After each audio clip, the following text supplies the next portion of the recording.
pace, unita alla tua luce eterna. O Signore Gesù, tu sei la resurrezione.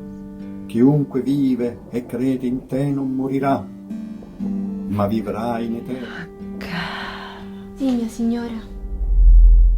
Vieni qui, bambina mia,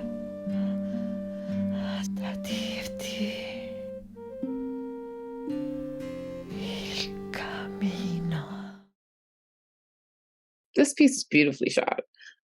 It's a story about a servant struggling to accept the loss. And she starts seeing visions of this woman that she served, and no one's believing her. She continues to give warnings about her being possessed, and then it becomes apparent that she's harboring a vengeful spirit. And how they choose to deal with it is he tries to kill her to get rid of it, but the spirit wants to use her as a puppet. But in allowing the spirit to finally just utilize her for its will, she finds freedom from her servitude, which is really, I guess, all she really wanted, but didn't even allow herself to realize. So, she kind of left this story feeling transformed, and we don't really find out what necessarily happens to the household that she's leaving. What is she leaving behind? What's next for her? But you do get a sense that there's more to the story. What set it apart for me was the amazing way it created the period atmosphere, notably via wardrobe and setting. I especially loved the lighting, sometimes very gleamy and gray in the church, sometimes warm and in color in the home. I enjoyed the character transformation of the lead when being possessed. There was lots of visually effective imagery, such as the talking ghostly mirror, the gold dagger, and the white glowing stone. I also appreciated the story resolution. It's an interesting perspective to kind of have it have this feminine energy that exists within it. It dives into how I've done your bidding, and yet you're still willing to essentially murder something that intimidates you and presents you a powerful form that might not necessarily be something that you align with, and therefore it frightens you, and your response is to get rid of it. We have a period piece is very difficult to execute, especially in school, for it to be a student film. So big recommendation, a commitment to that aspect of being able to achieve this goal and have it look like a period piece. I loved what they did with the cinematography and especially the locations where they were filming this. The costumes, everything gave it this old worldly feel, and that fit the story so cool.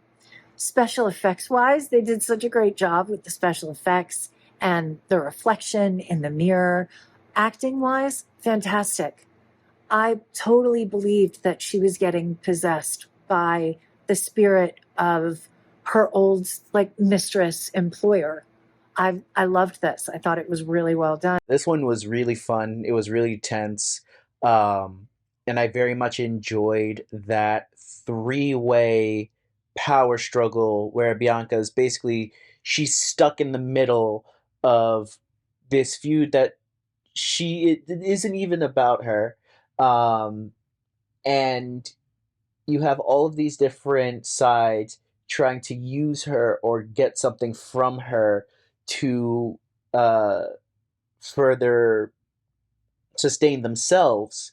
And what I love about this is that each side is expecting Bianca to choose their side. But what Bianca does is she makes a fourth choice. She chooses herself.